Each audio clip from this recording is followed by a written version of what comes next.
ಮನೆಯೊಳಗಡೆ ಅಡಗಿ ಕುಳಿತಿದ್ದಂತಹ ಚಿರತೆಯನ್ನ ಹಿಡಿಯುವಲ್ಲಿ ಫೈನಲಿ ಯಶಸ್ವಿಯಾಗಿದ್ದಾರೆ ಅರಣ್ಯ ಮತ್ತು ಪೊಲೀಸ್ ಸಿಬ್ಬಂದಿ. ಸತತ 3 ಗಂಟೆಗಳ ಕಾರ್ಯಾಚರಣೆ ಯಶಸ್ವಿಯಾಗಿದೆ.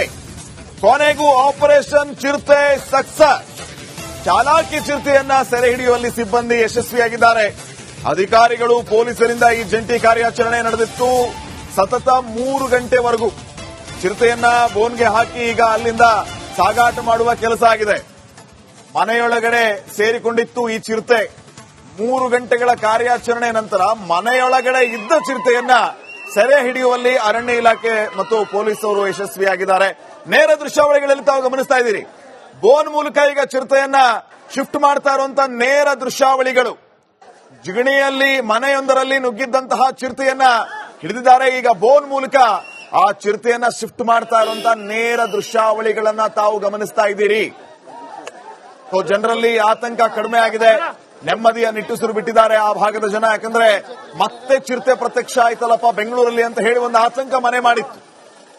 ಬಿಟ್ಟು ಬಿಡದೆ ಕಾರ್ಯಾಚರಣೆಯನ್ನ ನಡೆಸಿದ್ದು ಒಂದು ಕಡೆ ಆದ್ರೆ, ಮತ್ತೊಂದು ಕಡೆ ವೆಂಕಟೇಶ್ ಏನಿದ್ದಾರೆ ಆ ಮನೆಯಲ್ಲಿದ್ದಂತವರು ದಿಟ್ಟತನವನ್ನ ತೋರಿಸಿ ಚಿರತೆ ಮನೆಗಳ ಹೋಗ್ತಾ ಇದ್ದಂಗೆ ತಾವು ಆಚೆ ಬಂದು ಮನೆಯೊಳಗಡೆ ಇರೋ ಚಿರತೆನ ಲಾಕ್ ಮಾಡ್ಬಿಟ್ರು. ಈಗ ಮತ್ತಷ್ಟು ಮಾಹಿತಿಯನ್ನು ಕೊಡೋದಕ್ಕೆ ಪ್ರತಿನಿಧಿ ದೀಪ್ತಿ ಈಗ ಫೋನ್ ಸಂಪರ್ಕದಲ್ಲಿ. ದೀಪ್ತಿ, ಏನ್ ನಡೀತಾ ಇದೆ ಸದ್ಯಕ್ಕೆ, ಏನ್ ಅಪ್ಡೇಟ್ಸ್ ಕೊಡ್ತೀರಿ? ಕಳೆದ 3 ಗಂಟೆಯಿಂದಲೂ ಕೂಡ ಕಾರ್ಯಾಚರಣೆ ನಡೆಸಲಾಗ್ತಾ ಇತ್ತು ಚಿರತೆಯನ್ನ ಹಿಡಿಯೋದಕ್ಕೆ. ಅರಣ್ಯಾಧಿಕಾರಿಗಳು, ಅರವಳಿಕೆ ತಜ್ಞರು ಒಳಗಡೆ ಚಿರತೆಯನ್ನ ಹಿಡಿಯೋದಕ್ಕೆ ಸಾಕಷ್ಟು ಶತಪ್ರಯತ್ನದಲ್ಲಿದ್ರು. ಈಗ ಚಿರತೆ ಸೆರೆ ಹಿಡಿಯಲಾಗಿದೆ, ಯಶಸ್ವಿ ಕಾರ್ಯಾಚರಣೆ ಆಗಿದೆ. ಚಿರತೆಯ ಒಂದು ಓಡಾಟ ಕೂಡ ತುಂಬಾ ಸಸ್ಪಿಷಿಯಸ್ ಆಗಿತ್ತು. ಅಂದ್ರೆ ಒಂದ್ಸತಿ ಅದು ರೂಮಲ್ಲಿ ಹೋಗಿ ಅಡಗಿ ಕೂತ್ಕೊಳ್ಳುವಂತದ್ದು, ಸದ್ದು ಮಾಡಿ ಅದನ್ನ ಆಚೆ ತರಬೇಕಾದ್ರೆ ಹಾಲ್ ನಿಂದ ಮತ್ತೆ ಒಳಗಡೆ ರೂಮ್ ಒಳಗೆ ಸೇರ್ಕೊಳ್ತಾ ಇತ್ತು. ಹೀಗಾಗಿ ಅದನ್ನ ಶಾರ್ಟ್ ಮಾಡಿ ಡಾರ್ಟ್ ಮಾಡಿ ಅದನ್ನ ಆ ಕಡೆ ಕರ್ಕೊಂಡು ಬರ್ಲಿಕ್ಕೆ ಹರಸಾಹಸ ಪಡ್ತಾ ಇದ್ರು ಅಧಿಕಾರಿಗಳು. ಕೊನೆಗೂ ಎಲ್ಲರ ಟೀಮ್ ವರ್ಕ್ ಸಕ್ಸಸ್ ಆಗಿದೆ. ಈಗಷ್ಟೇ ಚಿರತೆಗೆ ಅರವಳಿಕೆ ಮದ್ದನ್ನ ಕೊಟ್ಟು ಅದನ್ನ ಬೋನ್ನಲ್ಲಿ ಹಿಡ್ಕೊಂಡು ಹೋಗಿದ್ದಾರೆ.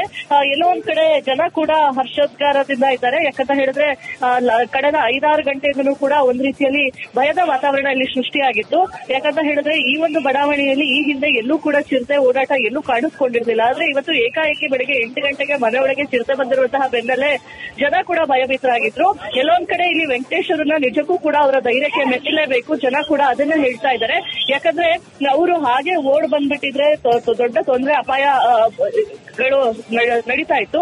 ಆದ್ರೆ ಅವರು ಬುದ್ಧಿವಂತಿಕೆಯಿಂದ ತಾವು ಹೊರಗೆ ಬಂದು ಮನೆಯನ್ನ ಲಾಕ್ ಮಾಡಿ ತಕ್ಷಣಕ್ಕೆ ಸ್ಥಳೀಯರಿಗೆ ಮಾಹಿತಿಯನ್ನ ಕೊಟ್ಟು ಅರಣ್ಯಾಧಿಕಾರಿಗಳಿಗೆ ವಿಚಾರವನ್ನ ಮುಟ್ಟಿಸಿ ಈ ಒಂದು ಕಾರ್ಯಾಚರಣೆ ಮಾಡುವಲ್ಲಿ ಅವರ ದೊಡ್ಡ ಪಾತ್ರ ಇದೆ. ಹೀಗಾಗಿ ಒಂದ್ ಕಡೆ ವೆಂಕಟೇಶ್ ಅವರನ್ನ ಸ್ಥಳೀಯರೆಲ್ಲ ಹೊಗಳ್ತಾ ಇದ್ದಾರೆ, ಮತ್ತೊಂದ್ ಕಡೆ ಅಧಿಕಾರಿಗಳ ಕೆಲಸಕ್ಕೂ ಕೂಡ ಎಲ್ಲರೂ ಕೂಡ ಮೆಚ್ಚುಗೆಯನ್ನ ವ್ಯಕ್ತಪಡಿಸ್ತಾ ಇರುವಂತದ್ದು. ಇನ್ನು ಕೆಲವೇ ಹೊತ್ತಿನಲ್ಲಿ ಯಾವ ರೀತಿ ಇತ್ತು ಕಾರ್ಯಾಚರಣೆ, ಹೇಗ್ ನಡೀತು, ಎಷ್ಟು ಟಫ್ ಇತ್ತು ಅಂತ ಹೇಳಿ ಅಧಿಕಾರಿಗಳು ನಮಗೆ ಮಾಹಿತಿಯನ್ನ ಕೊಡ್ಲಿಕ್ಕಿದ್ದಾರೆ. ಶ್ರೀಪಾದ್, ಮನೆಯೊಳಗಡೆ ಇದ್ದಂತಹ ಚಿರತೆ 3 ಗಂಟೆ ಕಾರ್ಯಾಚರಣೆ ಬೇಕಾಯಿತು. ಇಲ್ಲಿ ಏನ್ ಸಮಸ್ಯೆ ಆಯ್ತು ಅಂತ ಅಸಲಿಗೆ ದೀಪ್ತಿ? ಅದೇ ಏಕಾಏಕಿ ಅದು ಪ್ರಾಣಿ ಹೆದರ್ಕೊಂಡಿರುತ್ತೆ ಚಿರತೆ. ಹೀಗಾಗಿ ಅದು ಕೂಡ ಹೊರಗೆ ಬರೋದಕ್ಕೆ ಒಂದಿಷ್ಟು ಟೈಮ್ ಅನ್ನ ತಗೊಳುತ್ತೆ. ಇನ್ನು ಏಕಾಏಕಿ ಅದು ಹಾರಿದ್ರೆ ಒಳಗೆ ಹೋಗುವಂತಹ ಅಧಿಕಾರಿಗಳ ಮೇಲೂ ಕೂಡ ಮುಗಿಬಿದ್ರೆ ಅವರ ಒಂದು ಪ್ರಾಣಕ್ಕೂ ಕೂಡ ಕುತ್ತು. ಹೀಗಾಗಿ ಇದನ್ನ ತುಂಬಾ ಪ್ಲಾನ್ಡ್ ರೀತಿಯಲ್ಲಿ ಮಾಡಬೇಕಾಗುತ್ತೆ. ಯಾವುದೇ ಚಿರತೆಯನ್ನ ಹಿಡಿಬೇಕಾದ್ರೆ ಮೊದಲಿಗೆ ಅದರ ಅರವಳಿಕೆ ಮದ್ದನ್ನ ಕೊಟ್ಟು ಅದಕ್ಕೆ ನಿದ್ರಾಹೀನ ಸ್ಥಿತಿಯಲ್ಲಿ ಹೋದಾಗಷ್ಟೇ ಅದನ್ನ ಕ್ಯಾಚ್ ಮಾಡಲಿಕ್ಕೆ ಸಾಧ್ಯ. ಸೊ ಈ ಒಂದು ಡಾರ್ಟ್ ಅಂತ ಏನ್ ಹೇಳ್ತೀವಿ ಅದನ್ನ ಮಾಡೋದಕ್ಕೂ ಕೂಡ ಸಾಕಷ್ಟು ಟೈಮ್ ಹಿಡಿತು. ಅಂದ್ರೆ ಎರಡೂ ಭಾಗದಲ್ಲೂ ಕೂಡ ಅವರು ಕಾರ್ಯಾಚರಣೆಯನ್ನ ಮಾಡ್ತಾ ಇದ್ರು. ಒಂದು ಮನೆಯ ಮುಂಭಾಗದಿಂದ, ಇನ್ನೊಂದು ರೂಮ್ ನ ಕಿಟಕಿಯಿಂದನೂ ಕೂಡ ಅದನ್ನ ಯಾವ ರೀತಿಯಾಗಿ ಕ್ಯಾಚ್ ಮಾಡಬಹುದು, ಏನಾದ್ರೂ ಇಂಜೆಕ್ಟ್ ಮಾಡಬಹುದಾ ಅಂತ ಹೇಳಿ ಹರಸಾಹಸವನ್ನ ಪಡ್ತಾ ಇದ್ರು. ಕೊನೆಗೆ ಇದು ಯಾವ್ದು ಕೂಡ ವರ್ಕೌಟ್ ಆಗಲ್ಲ ಅಂತ ನೋಡಿ ಮತ್ತೆ ಒಂದು 2-3 ಅಧಿಕಾರಿಗಳು ಸೀದಾ ಮನೆಯೊಳಗೆ ಹೆಲ್ಮೆಟ್ ಅನ್ನ ಹಾಕೊಂಡು ಹೋಗಿ ಅಲ್ಲಿ ಎಲ್ಲಿದೆ ಅಂತ ಹೇಳಿ ಕ್ಯಾಪ್ಚರ್ ಅನ್ನ ಮಾಡಿ ಅದನ್ನ ಹಿಡಿದಿರುವಂತದ್ದು. ಸೊ ಈ ರೀತಿಯ ಕಾರ್ಯಾಚರಣೆ ಈಗ ಸಕ್ಸಸ್ ಆಗಿದೆ. ಓಕೆ, ಥ್ಯಾಂಕ್ ಯು ಮಾಹಿತಿಗಾಗಿ.